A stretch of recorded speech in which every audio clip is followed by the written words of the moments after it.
मराठी मॅट्रिमोनीवर मिळतो सगळ्यात जास्त चॉईस। मराठी मॅट्रिमोनीने लाखो स्थळं जुळवली आहेत। यापेक्षा चांगली गोष्ट काय असू शकते? मराठी माणसांची नंबर 1 चॉईस मराठी मॅट्रिमोनी। 16 जानेवारी रोजी बीडमधून जाणाऱ्या धुळे सोलापूर महामार्गाच्या लगत एका बंद पडलेल्या रस्त्यावरती एक कार आढळून आली आणि या कारमध्ये जीएसटी विभागातील अधिकारी सचिन जाधवर यांचा मृतदेह आढळून आला होता। या ठिकाणी आपण बीडच्या ग्रामीण पोलीस ठाण्यासमोर उभी करण्यात आलेली ही कार आपण पाहू शकतो। या कारवरील हाताचे ठसे जे आहेत ते आता फॉरेन्सिक टीमने घेतलेले आहेत।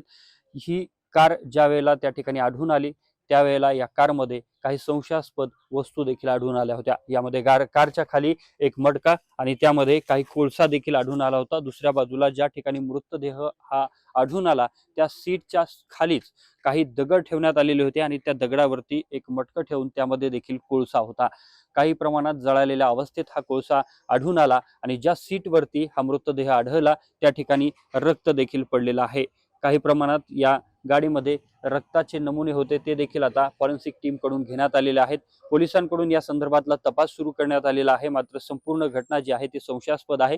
या गाडीची ही जी काच आपल्याला फुटलेली दिसते हीच काच फोडून जी लॉक असलेली गाडी ही होती ती अनलॉक करून या गाडीमध्ये असलेला सचिन जाधवर यांचा मृतदेह बाहेर काढण्यात आला। यानंतर शवविच्छेदन करण्यात आलं। पुढे या संदर्भात आता गुन्हा दाखल करण्यात आलेला असून या संदर्भातला बीड पोलिसांकडून तपास केला जातोय। मात्र या संपूर्ण तपासाच्या दरम्यान मोठी गोपनीयता आणि गुप्तता बाळगली जात असल्याचं देखील पाहायला मिळत आहे। यामुळे ही हत्या आहे की आत्महत्या आहे की आणखी काही या संपूर्ण प्रकरणामध्ये समोर येतं हे पाहणं महत्त्वाचं असेल। कॅमेरा पर्सन प्रमोद रोमनसह मी अशोक काळकुटे, TV9 मराठी, बीड। मराठी मॅट्रिमोनीवर मिळतो सगळ्यात जास्त चॉईस।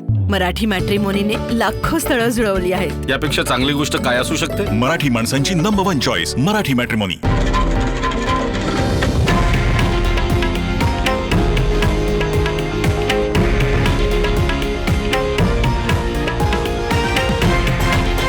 हे आहे देशातील नंबर 1 न्यूज नेटवर्क आणि आपण पाहत आहात TV9 मराठी, एकमेव।